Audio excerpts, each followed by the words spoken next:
আজ আপনাদের নিয়ে যাব পূর্ব বর্ধমান জেলার বর্ধমান 1 ব্লকের বাঘার গ্রামে।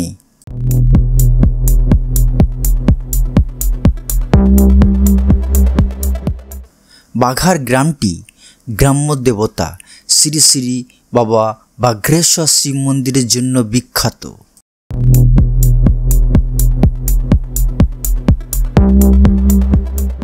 বাঘার গ্রামে বাসে করে যেতে হলে বর্ধমান রেলওয়ে স্টেশন থেকে বর্ধমান তালিদ সিংডাল রুটের বাসে চাপতে হবে।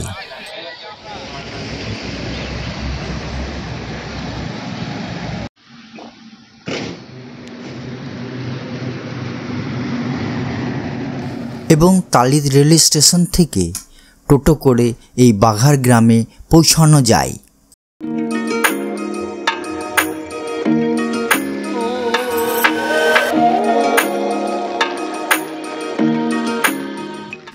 বাঘার গ্রামে যাওয়ার পথে তালিদ গ্রামে সিদ্ধেশ্বরী মায়ের মন্দিরটি দেখে নেওয়া যেতে পারে।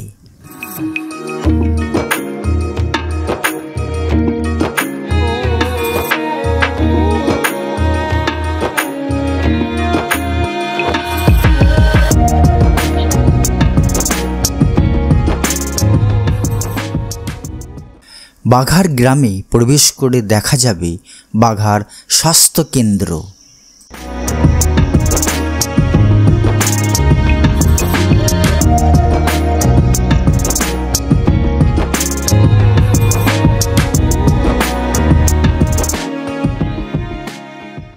বাঘার স্বাস্থ্য কেন্দ্র দেখার পর গ্রামের দুর্গা মন্দির ও পঞ্চমুণ্ডাসন মন্দিরটিও দেখলাম।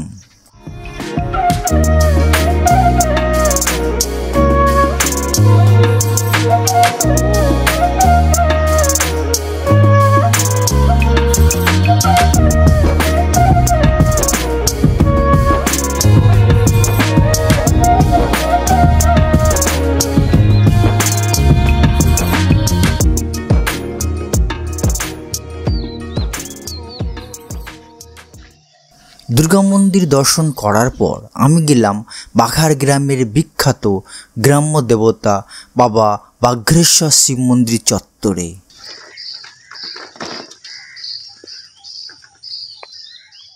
জানা যায় বহু বছর আগে পশ্চিমবঙ্গের আন্দুল নিবাসী রাম সিংহ মহাশয় এই বাঘার গ্রামে বাসিন্দা হন।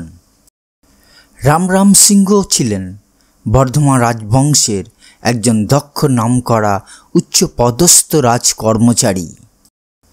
1993 সালে বর্ধমান রাজ মহারাজ তেজচন্দ্র উচ্চ জমা ও বহু অর্থ বা পণ নিয়ে মহালপত্তনি বিলি করছিলেন।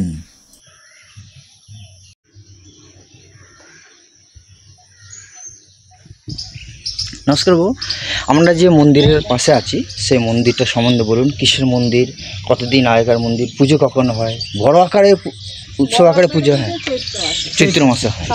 মন্দিরের পুজো গাজনের যে চৈত্র সংক্রান্তিতে হয়, বাইরের থেকেও বহু লোকজন আসে। হ্যাঁ, এই পর্যন্তই আর কি। আর পুজো মোটামুটি টাইম হচ্ছে মোটামুটি সারা বছরই পুজো হয়। আর এর টাইম মোটামুটি 9টা থেকে 9:30। আচ্ছা, প্রতিদিন নিত্য সেবা যেটা। হ্যাঁ, যেমন শিবের যেটা অনুষ্ঠান, মানে শ্রাবণ মাসে প্রতি সোমবার যে পুজো, বা ফাল্গুন মাসের যে সোমবার প্রত্যেকটা পুজো, প্রত্যেক সোমবার আপনার মানে বিশাল ভিড় হয়। বলছি, ধরুন যে বাইরে থেকে যদি কোনো আসে, হয়তো যদি পুজো দেওয়ার ব্যাপার থাকে, যদি আসতে যদি দেরি হয়ে যায় তো ওনাদের মন্দির আপনারা করে নেবেন, কনভেন্ট করবেন। হ্যাঁ, আর ভোগের কি ব্যবস্থা আছে আপনাদের? ওটা ভোগের ব্যবস্থা আছে বলতে একটা মনুই বলা হয়ে থাকে। আচ্ছা, যেটা মানে আমরা বাড়িতে যেটা পায়েসের মতো করে থাকি, কিন্তু ওই জিনিসটাকেই ঠাকুরের করা হয়, নিবেদন করা হয়। হ্যাঁ, ব্রাহ্মণেই রান্না করে। যারা দালানে থাকে তাদেরকে বিলি করে। আচ্ছা, না আমি বলছি বড় করে যদি ভোগ খেতে চাই তাহলে যদি আমরা ব্যবস্থা করে দেব। আমাদের এখানে এই ব্রাহ্মণ দিয়েই করা হবে। আপনারা যদি এখানে ব্যবস্থাটা করতে বলেন, ওরা করে দেবে। যত বড় ইয়ে করে যতজন নিয়ে আসুক আপনারা ব্যবস্থা করে, ওনারা করে। সে আমি বলে দেব। হ্যাঁ, আমাদের তো পুরোহিত। আচ্ছা, অসুবিধে কিছু নেই। আপনার অনেক দিনের মানে 300 বছর 300 বছরের বেশি পুরাতন হবে।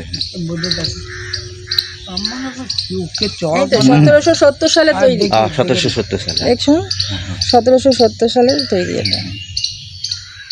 সেই সময় রামরাম সিংহ মহাশয় 3 মৌজা বাঘার, ভগবানপুর ও মাধবপুর ছাড়াও আশপাশের আরও কিছু অঞ্চল মহালপত্তনী হিসাবে গ্রহণ করেন ও বাঘার মৌজায় বসতি স্থাপন করেন। জানা যায় বাঘার মৌজায় জলাভাব দূর করার জন্য রামরাম সিংহ মহাশয় পুকুর কাটতে শুরু করেন। ডানকুনি নামে এক জায়গায় পুকুরের মাটি খোঁড়ার সময় এক মজুর কোদাল চালাতে গিয়ে দেখে একটি পাথরের গায়ে কোদালটি লাগলো। পাথরটি তুলতে গিয়ে মজুররা তুলতে পারেননি। ওই দিন রাতে রামরাম সিংহ মহাশয় স্বপ্নাদিষ্ট হন। পুজো তো বললেন যে 9টা 9:30 সময় হয়, তাই তো? বাগেশ্বরের আমরা যে শিবলিঙ্গ দেখি সচরাচর, এটা এই যে লিঙ্গটা সামনে যে সিংহাসনে বসে আছে এটা হচ্ছে শিবলিঙ্গ। আচ্ছা আর পিছনে পুরো বাটনটা হচ্ছে আপনার মহাকালের। আচ্ছা। ওটা মহাকালের পুজো হয় জ্যৈষ্ঠ মাসের আমাদের যে ওই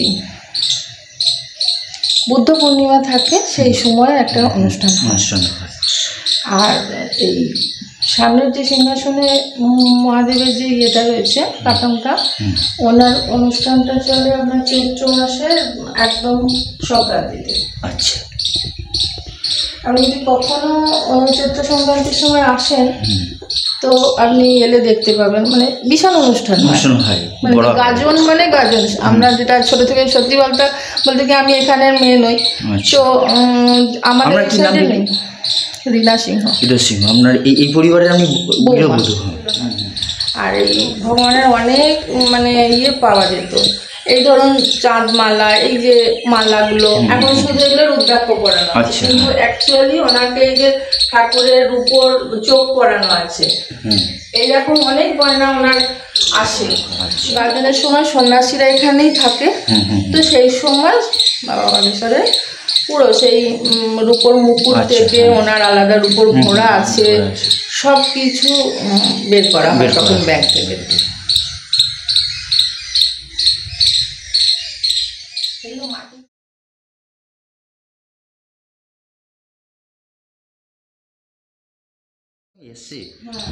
কারণ আমাদের এখানেই একটা মেয়ে ছোট থেকে এত অসুস্থ ছিল, আমরা চোখে দেখেছি, তার মা এসে এই মন্দিরের আর কি পিছন দিকে জলটা চলে যায়। আচ্ছা।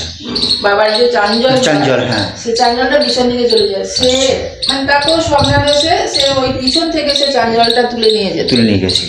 সে তো আমাদের ভদ্রলোক নয় বলেই হোক বা যেভাবেই হোক সে কোনোদিন মন্দিরে ঢুকতো না, কিন্তু সে ওই পিছন থেকে জলটা তুলে নিয়ে যেত, নিয়ে গিয়ে তার মেয়েকে সুস্থও করলো, কিন্তু ওইভাবে। আর এখানে একটা বলে শুনেছি মুসলিম সম্প্রদায়ের একজনও উপকৃত হয়েছিল। আচ্ছা। আমাদের গ্রামেই বাড়ি না, অন্য গ্রামে। বলে তিনি নাকি কাঁদতে কাঁদতে কোনো সময় এখান দিয়ে পাশ হয়ে যাচ্ছে, তো তিনি ঠাকুরের কাছে ইয়ে করেছিলেন যে বাবা আমার উপকার করো, আমার সমস্যাটাকে তো সমাধান করো। তো তিনি সমাধান পেয়েছিলেন এবং তিনি পূর্বপুরুষ ধরে তিনি ঠাকুরের এক ভ্যান করে ফল দিয়ে যাওয়া, তারপর মুসলিমদের যে একটা চাঁদের ইয়ে থাকে সেই চাঁদটা বাবাকে দিয়েছিল। ভালো ঘটনা তো এটা। এগুলো মানে আমরাও আমাদের শ্বশুর মশাইদের কাছে গল্প শুনেছি। ঠিক আছে দিদি, নমস্কার। আপনার সঙ্গে কথা বলে খুব ভালো লাগলো। আপনি অনেক ইনফরমেশন দিলেন, অনেক কথা বললেন, তার জন্য অশেষ ধন্যবাদ।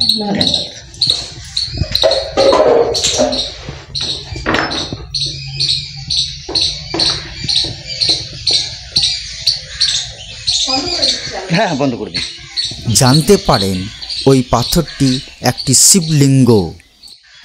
পরের দিন ভোরেই তিনি ও তাঁর পরিবারের সদস্যরা শুদ্ধচারে গিয়ে ওই শিলাখণ্ডটি তুলে নিয়ে এসে নিজ ভিটেই ছোট্ট ঘরে স্থাপন করেন এবং নিত্য সেবার ব্যবস্থা করেন। লিঙ্গের মুখের আকার বাঘের মুখের মতো, তাই পণ্ডিতদের বিচারে বাবার নামকরণ বাঘ্রেশ্বর মহাদেব করা হয়েছে। বাঘ্রেশ্বর মহাদেবের নামের জন্যই এই গ্রামের নাম বাঘার হয়েছে।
আমি পূর্ব বর্ধমান জেলার বাঘার গ্রামের বাঘেশ্বর শিব মন্দির চত্বরে আছি।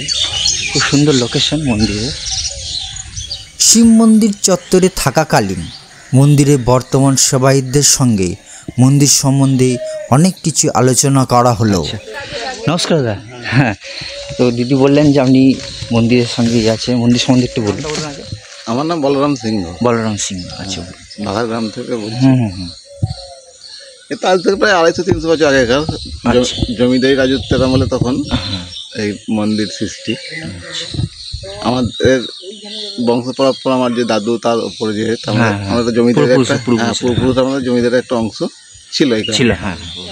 এবং এটা চৈত মাসের শেষ 4 দিন এখানে গাজনটা হয়। যদি 31 হয় তাহলে 28, 29 ক্যালকুলেট করে করা, আপনারা 27 এইভাবে গাজনটা পালন করা। হ্যাঁ, এছাড়াও শিবরাত্রি প্রতি সোমবার। দিদি বললেন যে প্রতি সোমবারই এখানে আর এই শ্রাবণ মাসে প্রতি সোমবার আপনার ভালো ভিড়। শিবের যেহেতু বার প্রতি সোমবারই, তো তাদের 12 মাসই আপনার এখানে ঘরে যে কোনো কেউ আনন্দ অনুষ্ঠান কিছু হলে, ভোজন হোক, বিয়ে হোক, এখানে পুজো না দিয়ে কেউ সেই ইয়েটা। দিদিকে আমি জিজ্ঞেস করছিলাম যে বাইরে থেকে কেউ যদি আসে পুজো দেওয়া, হয়তো আসতে দেরি হয়ে গেল, তারা পুজোর ব্যবস্থা। হ্যাঁ, ব্যবস্থা করে দেওয়া হয়।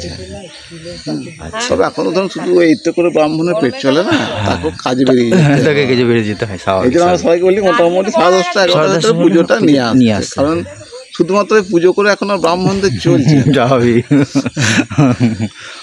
এই হচ্ছে ইচ্ছা। আপনাকে ইচ্ছা বইটা দিচ্ছি। ঠিক আছে দাদা, ধন্যবাদ। আপনার সঙ্গে কথা বলে খুব ভালো লাগলো। বাঘ্রেশ্বর শিব মন্দির দেখার পর গ্রামের অন্যান্য মন্দিরগুলিও দর্শন করলাম।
বাঘার গ্রামটি খুব সুন্দর, মানুষজনও বেশ ভালো। ভিডিওটি আজ এখানেই শেষ করছি। আমার ভিডিওটি যদি আপনাদের ভালো লাগে অবশ্যই বেশি বেশি করে শেয়ার করবেন, কমেন্ট করবেন, সাবস্ক্রাইব করবেন। ধন্যবাদ।